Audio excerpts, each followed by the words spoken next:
सभी भक्तों को मेरा प्यार भरा नमस्कार। आज हम बात करेंगे परम पूज्य महाराज श्री कैची धाम नीम करोड़ी बाबा जी की। यूँ तो बाबा जी किसी परिचय के मोहताज नहीं हैं, लेकिन फिर भी थोड़ा संक्षिप्त परिचय दे रहे हैं बाबा जी का। बाबा जी का जन्म जिला फिरोजाबाद में अकबरपुर में हुआ था और सबसे ज़्यादा तपस्या बाबा जी ने एक उत्तर प्रदेश में ज़िला पड़ता है फर्रुखाबाद में एक जगह है नीम करोड़ी, और यहीं पर बाबा जी ने रहकर हनुमान जी की सेवा की थी और तपस्या की थी। इसी के नाम पर बाबा जी का नाम श्री नीम करोड़ी महाराज हो गया। और इसके बाद इन्होंने नैनीताल ज़िले के कैची धाम में अपना आश्रम बनाया और वहाँ रह के हनुमान जी की सेवा की। और आज सभी को पता है कि कैची धाम आश्रम नैनीताल में भक्तों की अपार भीड़ लगती है और पूरी दुनिया से देश विदेश से भक्त आते हैं श्री कैची धाम दर्शन के लिए। पूरे भारत में सबसे ज़्यादा अगर कहीं भीड़ हो रही है बाबा जी के आश्रम में तो कैची धाम आश्रम में हो रही है। और आपको बता दें, सन 1973 में बाबा जी ने वृंदावन में समाधि ली। आगे आपको एक इनके चमत्कार की कहानी और सुनाएंगे। सबसे पहले एक आपको चमत्कार बाबा जी का सुना रहे हैं जो उत्तराखंड से संबंधित है और वहाँ के एक ज़िले का नाम है अल्मोड़ा। आपको सुनाते हैं। अल्मोड़ा ज़िले में एक दिवाकर पंत जी रहते थे और वो बाबा जी के परम भक्त थे और उनकी पत्नी भी उनकी परम भक्त थी।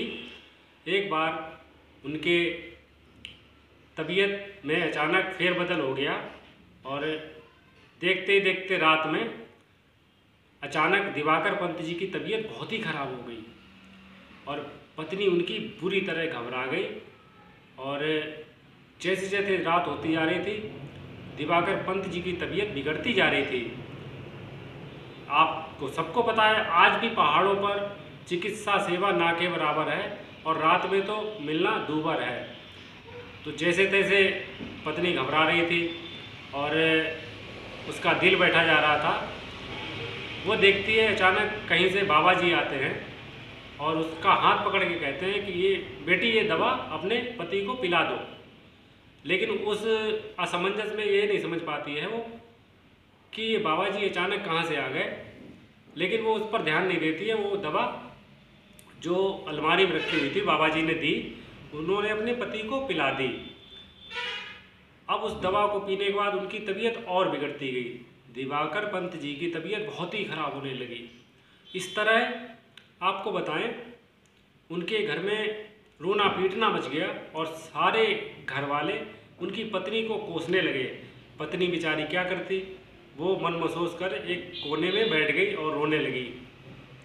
जैसे तैसे सुबह हुई तो एक डॉक्टर बुलाए गए घर पर। तो डॉक्टर ने पूछा आपने क्या कौन सी दवा पिलाई। पत्नी बेचारी घबरा के डरी सहमी सी और उसने वही दवा लाके डॉक्टर को दे दी। डॉक्टर दवा को देखते हुए बोले कि बेटा ये किसने दवा आपको बताई थी, ये तो बहुत अच्छी दवा है, ये इसी मर्ज की दवा है। तब जाके घर वालों को सुकून हुआ और ये दवा अगर आप रात में ना पिलाती तो आपके पति की मृत्यु भी हो सकती थी। अब देखिए कितना बड़ा चमत्कार, बाबा जी कहाँ से प्रकट हुए और कौन सी दवा उन्होंने उठा के दे दी। वो दिवाकर पंत जी के लिए रामबाण साबित हुई। और इस तरह ये बाबा जी के चमत्कार से दिवाकर पंत जी की जान बच गई। ये एक अल्मोड़ा ज़िले की कहानी है और बिल्कुल सत्य घटना पर आधारित है। और इसी तरह की घटनाओं के साथ हम आपसे मिलते रहेंगे और बाबा नीम करोड़ी महाराज से जुड़ी चमत्कारी घटनाएं आपको सुनाते रहेंगे। और आगे फिर मिलते हैं। बोलिए नीम करोड़ी महाराज जी की जय। जय जय सिया राम।